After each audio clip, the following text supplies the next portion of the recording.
since you are basically the spokesperson for all the franchises across the country, we're going to have a great conversation. All right. Everyone ready to rock? Yeah, looking forward to it. All right, let's go.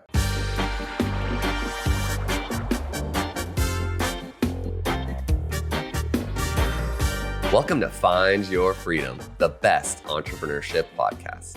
Our guest today is Leslie Kuban. Leslie has entrepreneurship in her DNA. Well, growing up, she learned business from the inside as her family ran everything from a photo finishing shop to sign production. Now, as president and co-founder of FranNet, she helps entrepreneurs find their freedom through matching them with diverse and immense franchise opportunities. She's hosted a TV show, publishes for the Business Journal, and has a passion for getting entrepreneurs' feet wet. Doug and I want to take a moment to thank you for listening. We value your time, and our goal is to provide you with the best information possible. If you enjoy this podcast, the best way to support us, take a second right now to like, subscribe, and follow us on all our socials. Also, we know you have an aspiring entrepreneur in your life. Please share your favorite episode of the Find Your Freedom podcast with them. Thank you so much. Yo, yo, yo, yo, yo. Welcome to Find Your Freedom, the best entrepreneurship podcast. Leslie, we're so happy to have you on today. Thank you so much for having me. I'm excited for our conversation. All right. So Leslie, let's jump right in here. Welcome. Here's an interesting stat I was blown away by. There are an estimated 750,000 franchise businesses across the U.S. Now, let's start with a bang. What is the craziest story you have experienced in the world of franchising? Well, I'd like to talk about just a really, I don't know if it's crazy, but it's inspiring. That works. And what made it come to mind, just last week, I had a conversation with a client that I helped into business 20 years ago. And it's kind of an interesting full circle story. Way back then, he and his father were looking to buy a business together.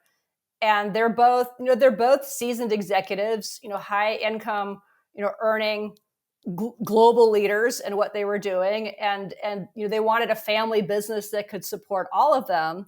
So they came to us. It's like, is there really anything in franchising that could support, two families that are used to executive level compensation? And what they landed on was a commercial cleaning franchise, which, I can tell you right now, nobody comes into my office saying, if today's my lucky day, I'm going to be in a toilet cleaning business in other people's office buildings. Yeah, that's not the top, probably not the top request. No. So they were like, really? And not only that, but somebody else had owned that franchise in their market previously and failed with it. And so, other people had looked at this business, but it's like, well, somebody failed.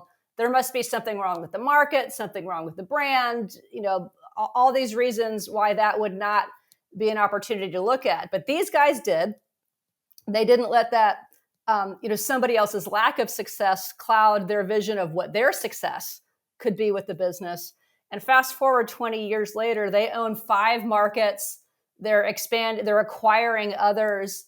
I mean, this is a megalo multi-million-dollar operation now, far surpassing kind of what they had envisioned at the onset. And they were looking big. They were thinking big at the onset of all of this. And granted, this is 20 years later, but they have built a true empire in janitorial, commercial janitorial services. What impressive foresight they had.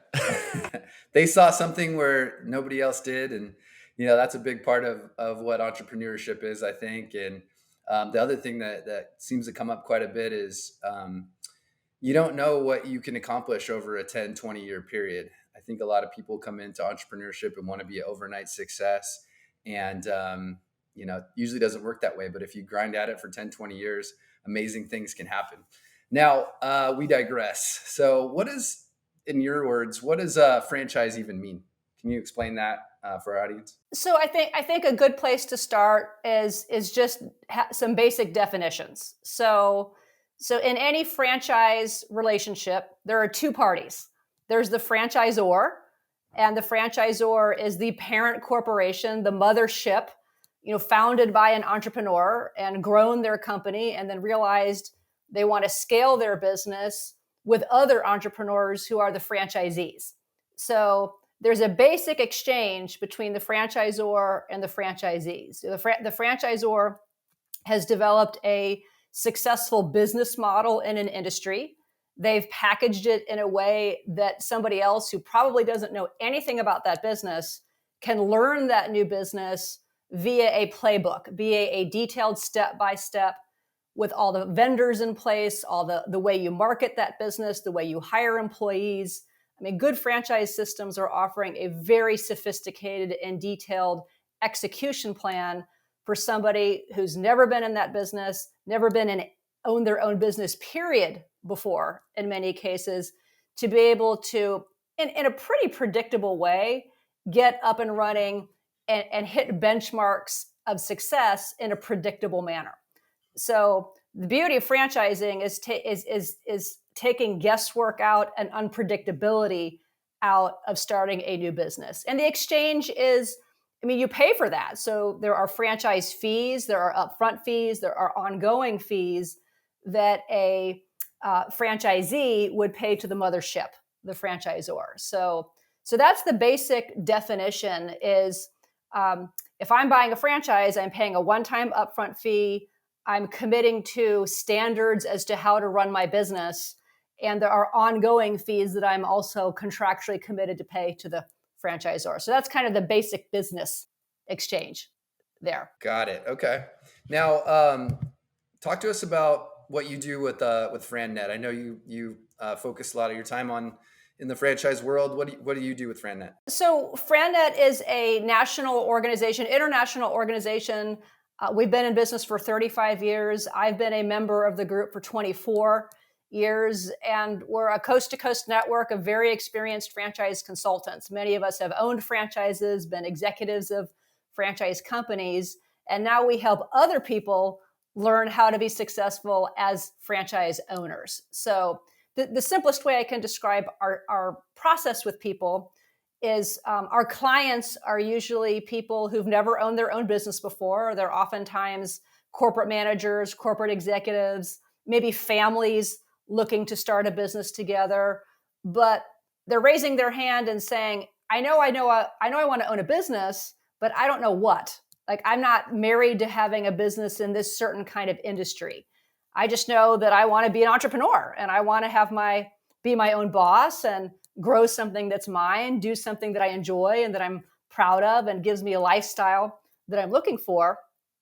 So we help people look at the world of franchise opportunities and identify the specific franchise opportunities that best align with their lifestyle goals, with their career goals, with their income needs. So that's a very long way of saying we're matchmakers. Doug threw a crazy stat out when we first started that there's over 750,000 franchises. And it just blows me away when we saw that number because no one talks about really the franchise world. You see them everywhere you drive around your city. And people are obviously running those. But I don't know in my 20 years in business that I've actually ever spoken to someone who was talking about the franchise thing. The one example that I have was I watched the show Founder about McDonald's just on Netflix. I think maybe a couple weeks ago. It was almost in preparation for this.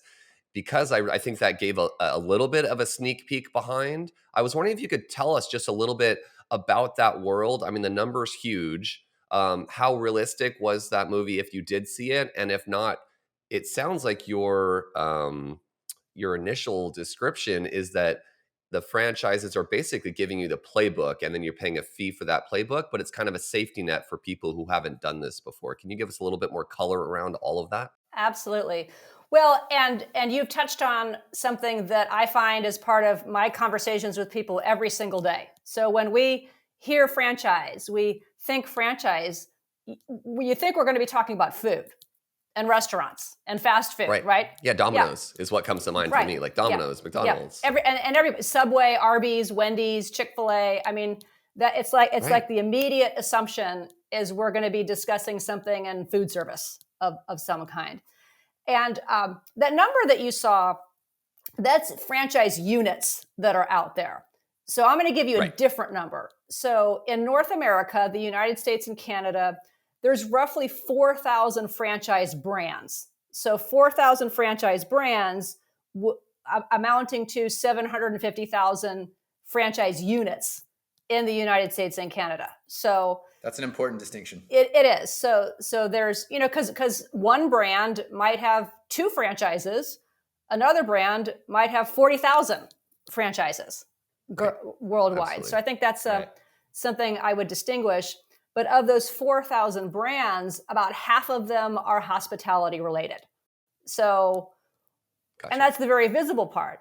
But then there's the whole other half, which is very, people are so surprised at what is out there in the world of franchise opportunities. I helped a client just choose a parking lot striping business that's a part of a franchise. A franchise that does parking lot striping. Yes, parking lot striping.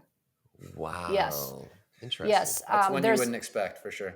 Right. There's, there's a franchise brand in 3D printing. So there's franchise brands in mobile trash compaction. There's franchise brands in IT, in professional marketing services, in staffing services. So in healthcare, one of the more popular franchises I helped people choose a couple of years ago was in physical therapy. And the franchise owners are not doctors. They're not physical therapists. They're business people who own these businesses. So people are pleasantly surprised usually at what's out there and what kind of industries that you'll find that have nothing to do with food. Right. Now, many of the folks watching our show and trying to learn about business and entrepreneurship are unfulfilled in their corporate jobs and looking for something bigger and better, something that will support their goals and their vision for their long-term future. Now, what are some of the benefits of franchising that they ought to consider? So there's kind of 2 parts to that. There's owning your own business, and then there's doing so through a franchise system. But I think, the reason people look to own their own business is they want to have an income stream that they control and they own. I know, people getting laid off is very much in the headlines right now. That's always been true. I mean, there's been cycles of that. That's a great point. But, a lot of people look to entrepreneurship, business ownership, just for more control and stability over their household income. And people will look to develop a business that they're the ones making the decisions that impact the stability of income coming into their household.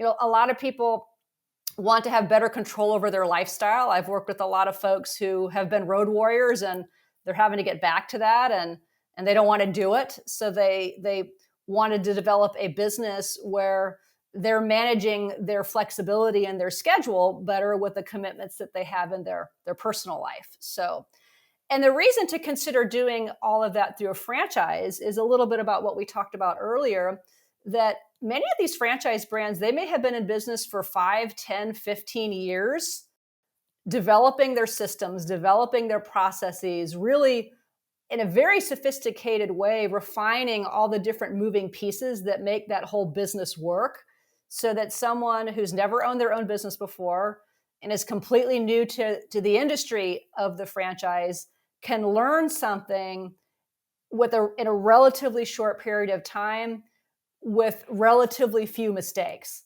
Now, the franchise doesn't run your business for you. You run your business, and there's always a learning. You still have to hire your own employees. Yes. You still have to manage them. Yes. You still have to manage your own inventory. All of that. And the buck does stop with me or you, an individual franchise business owner.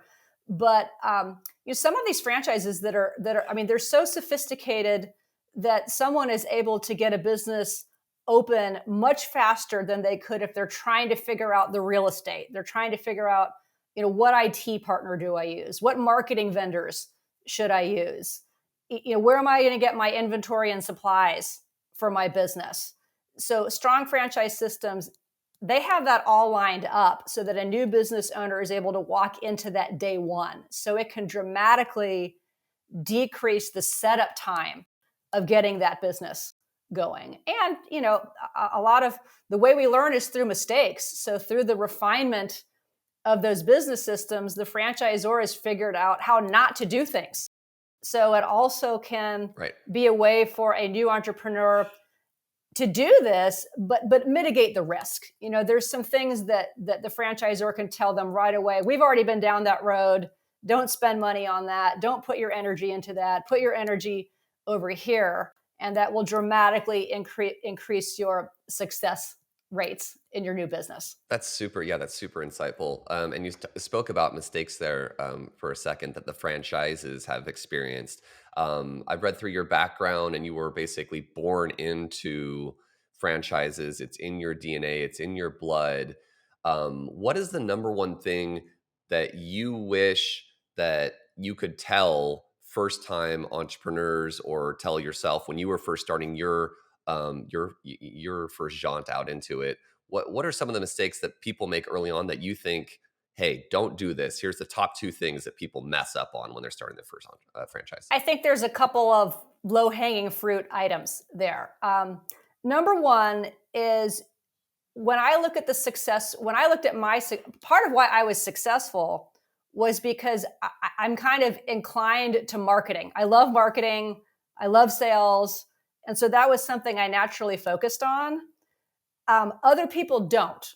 And I see a big difference in early success on people who, in their business, there's a million things that you have going on in your new business, including any Right. franchise, but the people who prioritize their marketing and lead generation and customer acquisition activities and spending have a much more successful start than people who focus on other things. There's a million things to do. So That's super interesting. Yeah, there's so many things going on. So you think one of the core success traits would be having a marketing and sales, not really experience, but a passion about that, to where you're gonna make that a priority. That's one of the most critical pieces. yes, it's forcing yourself to make that a priority over some other things that are also priorities. And Yeah, it's not like you're gonna let anything drop. You're not gonna let anything drop, but some of the things you have to put a little bit more time to. That makes perfect sense. but also kind of hand in hand with that, and this was my mistake early on, was trying to do everything myself. So and now there's so many tools and resources for virtual help locally and on the other side of the world, that this is something that I coach people that I'm working with, is really consider getting some outsourced administrative help right away. Like, even if it's 5 to 10 hours a week, you will find plenty of things for a part-time virtual assistant to do.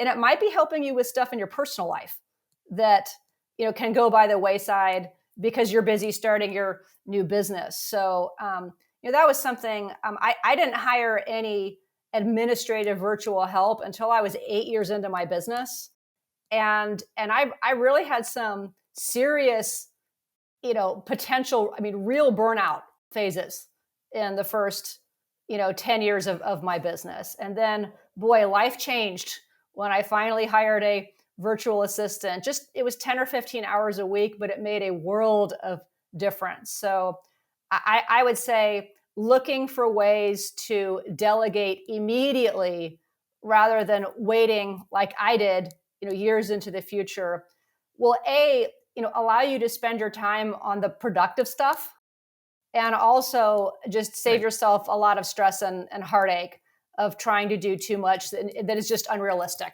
for any new business owner to take on. I think it's really difficult, I think, sometimes to give up your work and thinking, oh, is a virtual assistant going to be able to do this the way that I do, or do it the way that it needs to be done, so it's done correctly and done properly. And what you find is, yeah, a lot of them can, if you train them properly, if you give them correct instructions to work with up front. I remember my business partner, he would harp on me nonstop, like, Doug, we got to get this work over to the VA. We started using this. I don't know if you've heard of the Basecamp, Mm-hmm. and there was all these great VAs that he was working with and handing off work to, and for me, it was so hard. It took so much time before I finally said, let me try giving him this little thing. And then before you knew it, it was part of what we did, him and I, and our team members as well, finding tasks to give off to to the virtual assistants. It's one of my favorite things to do is to hand something off that I don't have to do anymore. And the reality is 9 times out of 10, they can do it better than I can. Yes. It becomes addictive, really. I mean, in the beginning, it's so hard to give it up, but then once you do and see how well it goes, yeah, it becomes addictive. Could you talk a little bit about your transition from running the franchise to helping new franchisees in their path to freedom? Sure. And it is kind of an interesting transition. So as we talked a little bit about earlier, I've been involved in franchising since I was 8 years old. My dad left the corporate world and bought a business as part of a franchise. And then our family was involved in several in my growing up years. But then my first, franchise that I was the owner operator of was a UPS store franchise in Atlanta. Although this is back in the 90s, so it was called Mailboxes, Etc. back then. And then And then UPS bought the whole company about 20 years ago. And I did very well with that. I grew that business. I ultimately sold it. And I did well with it. But truthfully, I was getting pretty bored with that business. And I got bored pretty quickly with it. What happened was I took over a struggling existing location. It was like, it's in my neighborhood. This is something that I can learn. I'm in my mid-20s. I didn't have a lot of business maturity behind me yet. And so I think, my naiveness about that helped me a little bit in the end, but I just kind of dove right into that. But I didn't sit down and think about, well, what would the ideal business be for me? Like, if I really made a list of the qualities of the perfect business for me, I didn't do that. And so fast forward, the FranNet organization got in contact with me and my father in 1999. And I learned that that's exactly what FranNet consultants do, is they take people through a very thoughtful process of, before you go out and look at a bunch of franchises, define what you want for your life and for your career in your own business. And that makes the whole process of filtering through all these 4,000 choices out there a whole lot easier. So when I made the transition, what this matching process does for people, it really struck me because I didn't do that. And I had a good experience. I was successful. But if I'm going to map out what the perfect big business is for me, it's not a UPS store. Nothing wrong with it. It's just not the best fit for my talents, my personality, what I like to do. So that's why I just got it. I'm like, wow, that is such a cool service to help people be really thoughtful about choosing a business so that they'll choose it for the right reasons and not some perception of what that business is really all about. I can see like the massive value in that just from this short conversation, because you can just see how many opportunities out there that people wouldn't even know about. You've already listed a bunch of companies. I was like, how is that even a franchise? But to be able to have someone help you who knows all the different franchise opportunities, pair you with what your skill set is, what your passions are, potentially what your experience already has been in business, that seems like a completely invaluable thing to have.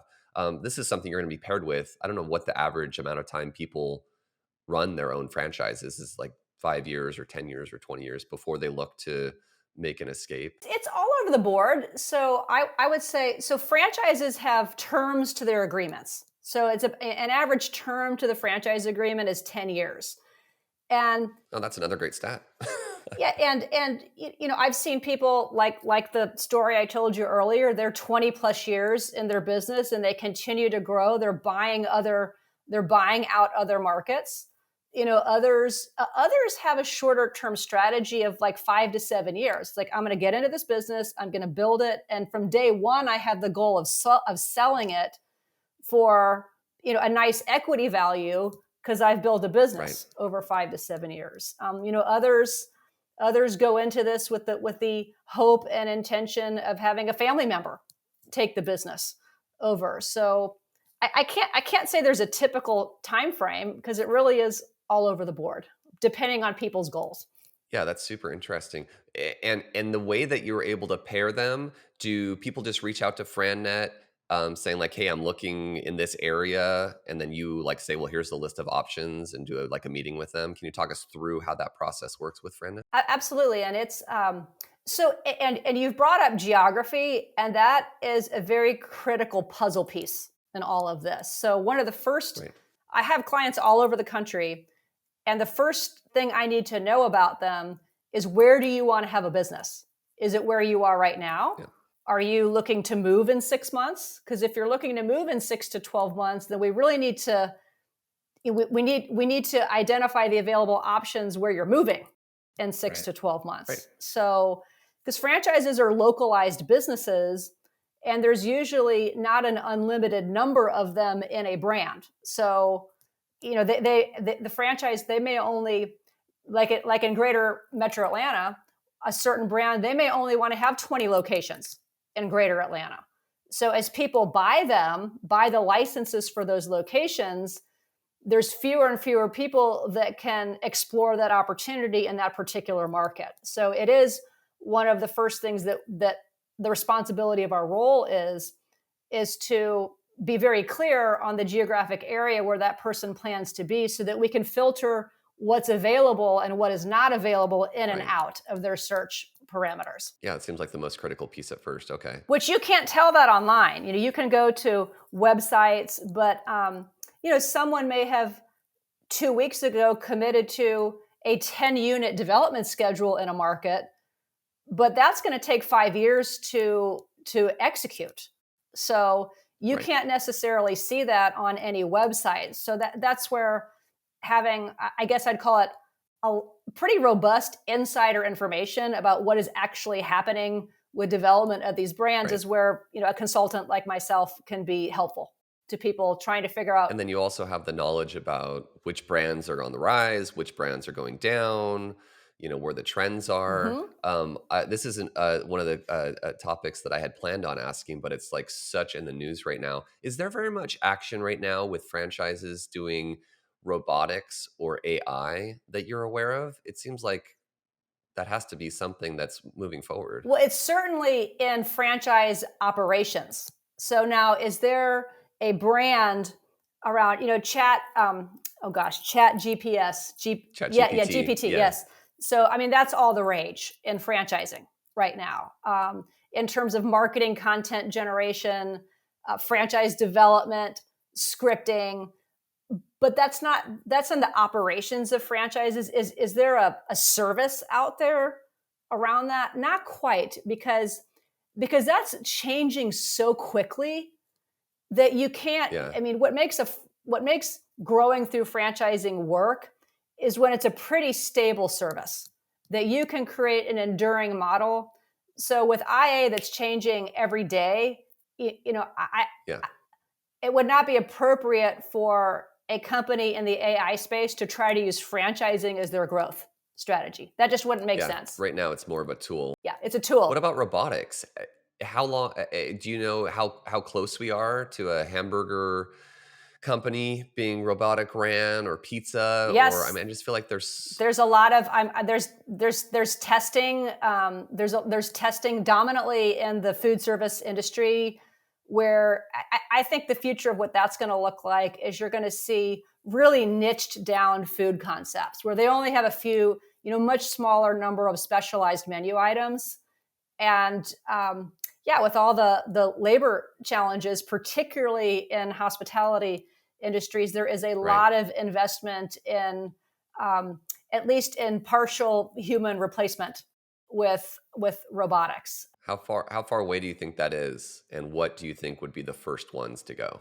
I don't know that I'm qualified to address that quite yet. Well, and a lot of it Appreciate is the honest answer. yeah. Well, because my expertise in franchising is in the other half. I really don't do a lot of work in the food space. I'm largely on Really? the service industry side of things.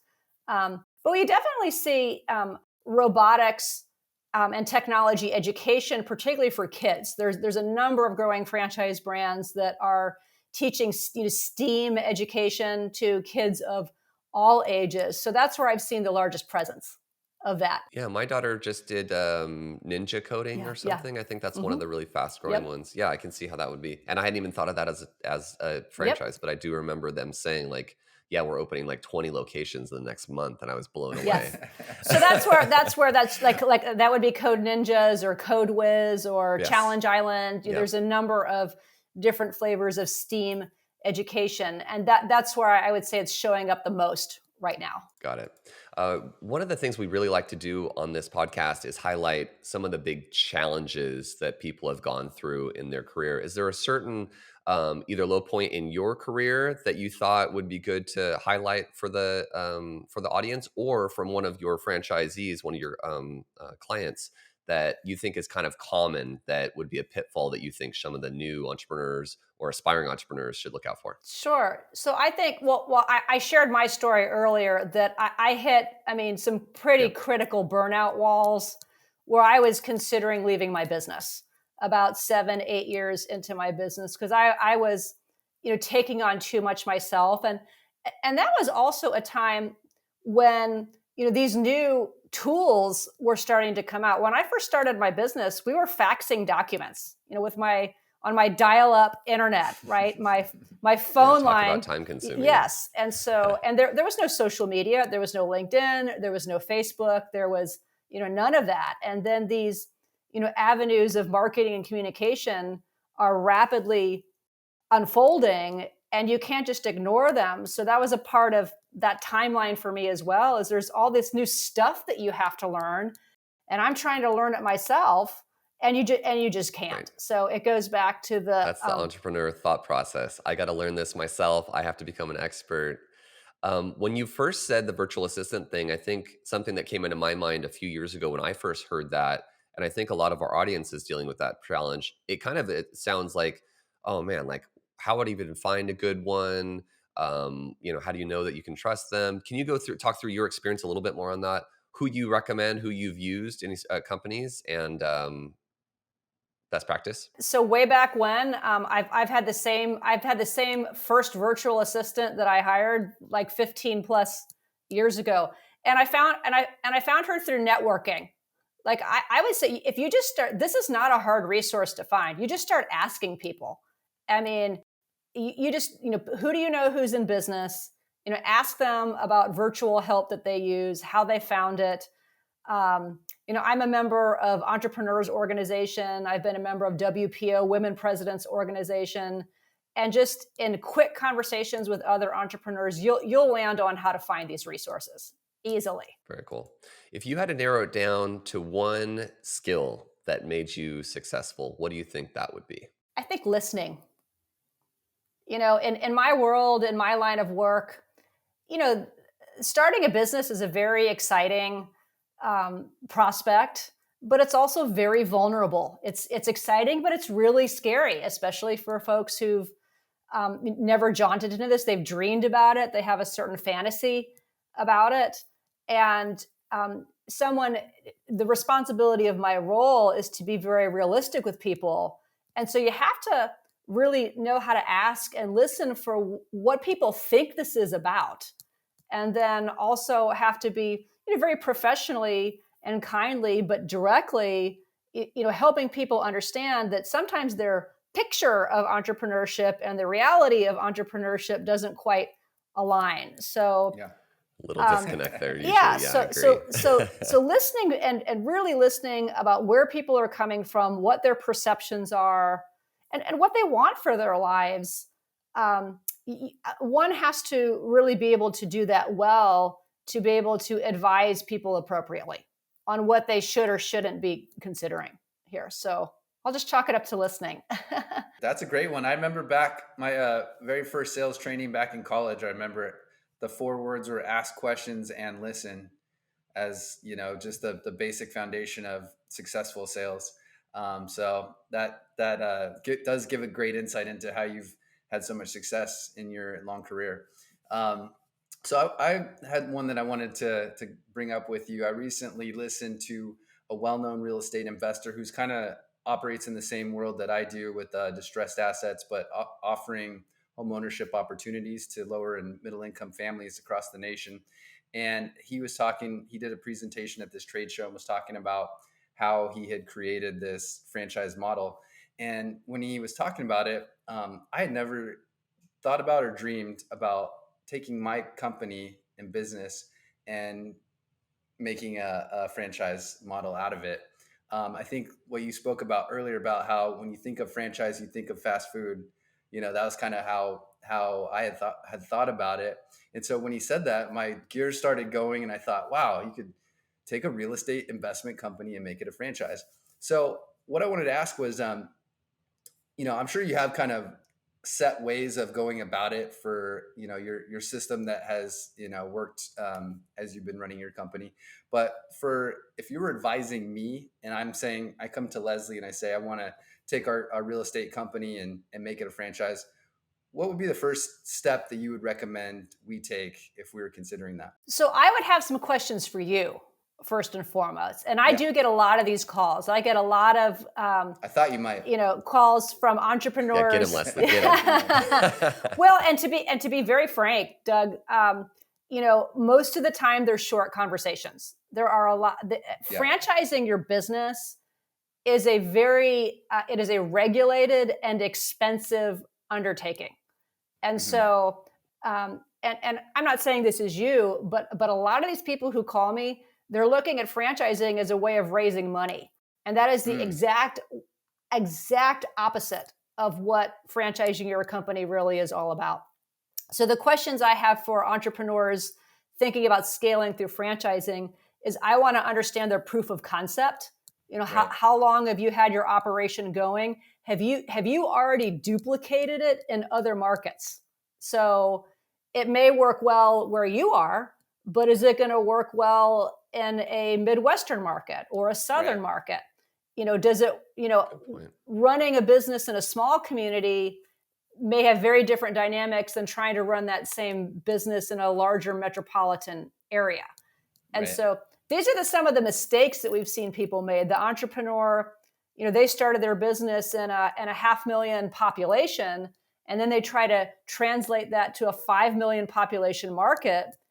And it's way more expensive to try to do that in a much larger market. So gotcha. I think proof of concept and figuring out how your model is going to work in different types and sized markets is really important. That's interesting. Go ahead. Yeah. And also, you need to not be running your own business anymore. That is one of the first things that we look at, is if you are still running your company, then you are not ready to be a franchisor. Because being a franchisor is a full-on business, and that needs to be your full-on focus, is your company that is recruiting, training, and supporting franchisees. So if your company still needs you to be there 40 hours a week, that's not going to work. Or 10 hours a week. I mean, you need to be out of your business. Yeah. And then you need to have a war. That's a lot of virtual assistants. Yeah. We need a couple more virtual assistants. Yeah. And then lastly, you need a war chest of money. It is very expensive to be a franchisor. It's regulated by the Federal Trade Commission. It's getting more regulated to be a franchise concept. The cost of recruiting franchisees is a significant expense. Your whole FranDev department is a silo in your company. And then you've got your training and your operations and your field support. So, the better franchises, they're investing millions into just their franchise operation before they really start recruiting franchise owners. Gotcha. And then are you advising on both sides of it, franchisors and franchisees, or mostly focused on franchisees? I'm in my swim lane is working with the franchisees. I know enough to be quite dangerous, but there are other consulting groups that I refer to. Right. If you're the entrepreneur that wants to see if you can, successfully sell franchises, then I punt that to experts in that do that. That's their business. Smart. That was a great question and an even better answer. When I saw that, when I saw Doug talking about proposing that question, I was really curious how it was going to go, but that was a really interesting response. I hadn't even thought about all of the different pieces that would go into that and how it's actually a completely different business that you'd be going into. and it makes sense how that would be so capital intensive. Right, which is why, there's definitely an attrition factor with franchise brands. There are brands that they start selling franchises, and then they realize, oh, this is a lot more than I thought. This is way more than I anticipated, and they just stop selling franchises. And if you're a franchisee, you don't want to be a part of that brand. So you've got to Right. take a buyer's beware approach to that. On that point, what would you consider the top 3, top 5? Like you said, since most people are kind of interested in food brands, what do you think the best food brands currently are? Oh, goodness. Or any of the brands that you deal with? I guess you said you're more on the service side, less on the food side. Which are the ones you think are doing the best, and why? It's so hard for me to answer a question like that generally. There's Pride Staff and Express Personnel, which are staffing companies. They're competitors to each other. One's much larger than the other, but they're both having an enormous amount of success because of who they are as companies and the space that they're in. I've always liked the basic services that are not necessarily all that sexy, like some of the commercial cleaning. There's nothing sexy, there's nothing fun about that. But the pandemic, But they're always needed. yes, and the pandemic, opened up all this new opportunity for deep disinfecting, deep cleaning in government buildings and schools and universities and healthcare facilities. So I mentioned the parking lot striping. There's a couple of brands there. Yeah. They're new, but I just think they're fascinating. So they're systematizing a very fragmented market. So Right. in my role, I also have to be careful to not play favorites. Good point. I put you in a corner there. All right, let's transition. One more quick question on that point. So, how does the franchisee who's coming to you to get started with this, how do they avoid, one of those franchisors that's potentially getting out of the game of franchising? Like, are there some red flags or some things that you look for to help them look out for? So, some key things to look at, although there are exceptions to what I'm about to say to you. So, there's a lot of very young franchises out there. Where you could be like one of the first, couple of franchises out there. And, that can be a great opportunity, but there's just inherently a lot more risk with that. So one way to filter that is you may want to put more of your attention onto franchise brands that have more of a history behind them, that have franchisees who've been out there in business for 5+ years. There's more of a history and more of a track record there. The other side of that, though, is those more mature brands, they may not have any available open territory where you live or where you want to have the business. So that's actually one of the most common reasons why people look at young emerging brands, is because the alternatives, there is no availability for those brands. So you try to balance that upside with risk. Yeah. You want to look at where is the franchise's capital source? Do they have enough money? And this is where the Federal Trade Commission does help us out somewhat, that the FTC requires that all franchises create disclosure documents. So, and by law, I have to receive a brand's disclosure document at least 14 days in advance of me signing any contracts with them. And in this, So it's kind of like an open balance sheet. Yes. To let you know how healthy they are. Yeah, you get a good sense of, the franchisors have to have their corporate financials audited by a third-party auditor. So you can get a sense of their capitalization. And it's questions you want to ask is, where's the money coming from to support your franchising efforts? And so that's something that I advise. Any of the franchises that I'm working with, we've done some vetting ourselves and feel good that they're a stable organization.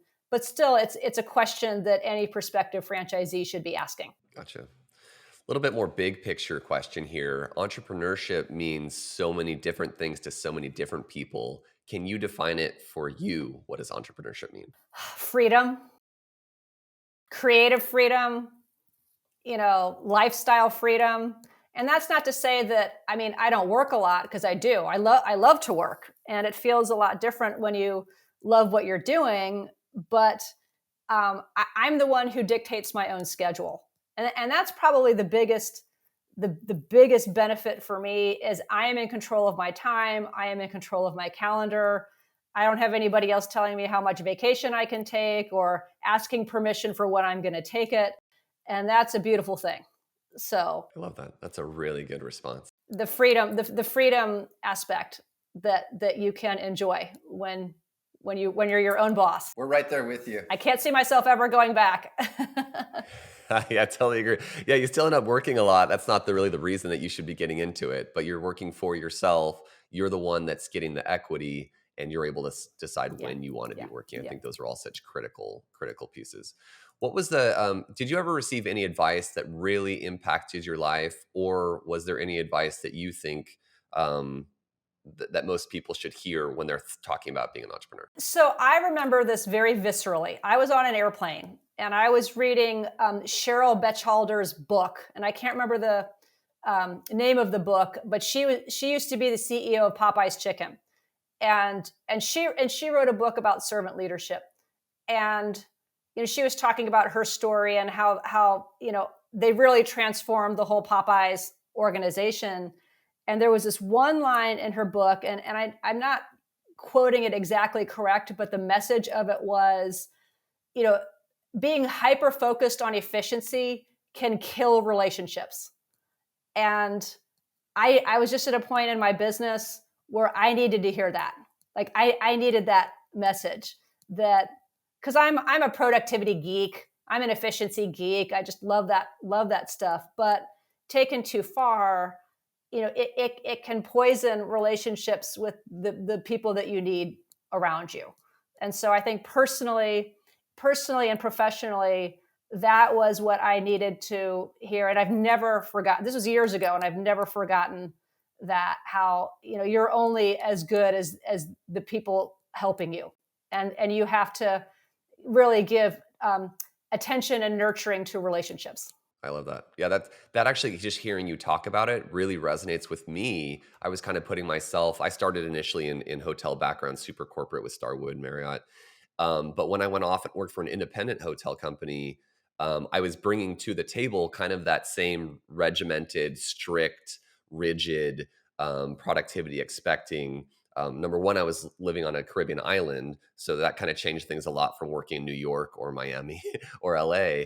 But yeah, hearing you say that, I had a friend who was one of my managers that taught me that through showing me like how I needed to be different on this island and be, more aware of, how things need to change and evolve based on your surroundings. And that changed my life after that point on how I manage all people after that, sort of really creating a family and a culture, and how that can really make their productivity increase long term, because you trust each other more, you're taking better care of each other, you're not holding them to these ridiculous standards that really don't mean that much except for to this top corporate company. So yeah, that was a really, really impactful quote that you just pulled out of that book that also meant a lot in my life in a different way. So thank you for sharing that. You bet.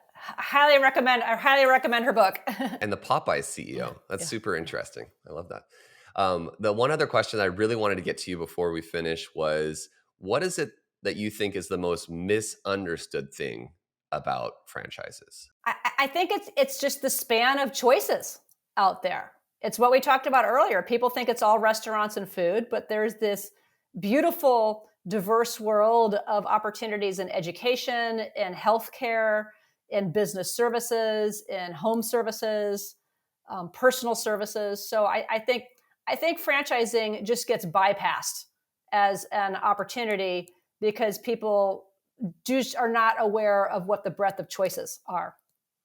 And I would also say, I think there's largely a perception out there that, well, if I own a franchise, I'm really just kind of an employee of the franchisor. I don't have any, room for creativity.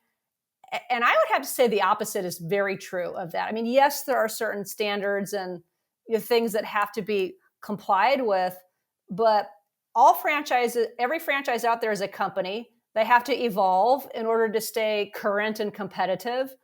And that requires ongoing innovation, ongoing creativity. And that is largely a collaborative effort between the franchisor and the franchisees. So So I just find it's just a framework in which people can continue to be innovative and creative in their business. Awesome. Those are really good points. I think that demystified a little bit of it also for me, because I do think that kind of it would put you into a little of a box, but that does make sense that the franchisor would be really interested in innovation and changing, and so feedback and movement forward would be critical.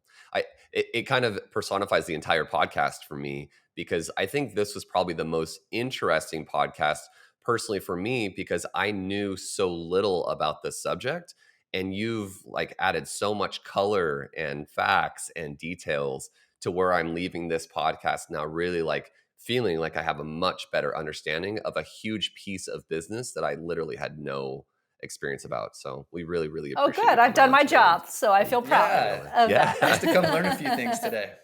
My pleasure. If people want to reach out to you, talk to you, learn more about you, where would you send them? I would love for connect with me on my LinkedIn profile. LinkedIn is kind of my main channel. I use it all the time, every day. My name is Leslie Kuban. That's Kuban with a K, Kuban. I'm pretty sure I'm the only one out there. So I'm pretty easy to find. Lucky you. Cool. We'll send people to LinkedIn. Checked out Leslie Kuban with a K. And the last question that we always like to add, is there any tools, resources, books, podcasts that you love that you think would be valuable for entrepreneurs to listen to? So I have a favorite new book. It's called The Wealthy Franchisee. It's the author is Scott Greenberg, and it's a fairly recent publication. It references the pandemic.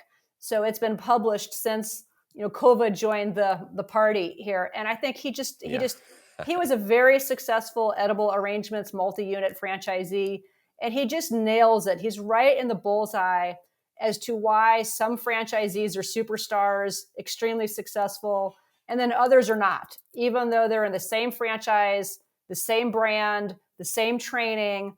Some people rock it, and some people are scratching their heads trying to figure it out. So he really describes it's a mindset book, really. And so I think any entrepreneur or potential entrepreneur could benefit from reading his book, whether or not they're interested in franchising. That's my top one. Awesome. Great recommendation. Thank you so much for your time, Leslie. This was just a fantastic podcast. I think so many people are going to really find it interesting. Well, I sure hope so. And I really appreciate you guys having me. Thank you so much. Thank you, Leslie. Appreciate you. Doug and I want to take a moment to thank you for listening. We value your time, and our goal is to provide you with the best information possible. If you enjoy this podcast, the best way to support us, take a second right now to like, subscribe, and follow us on all our socials. Also, we know you have an aspiring entrepreneur in your life. Please share your favorite episode of the Find Your Freedom podcast with them. Thank you so much.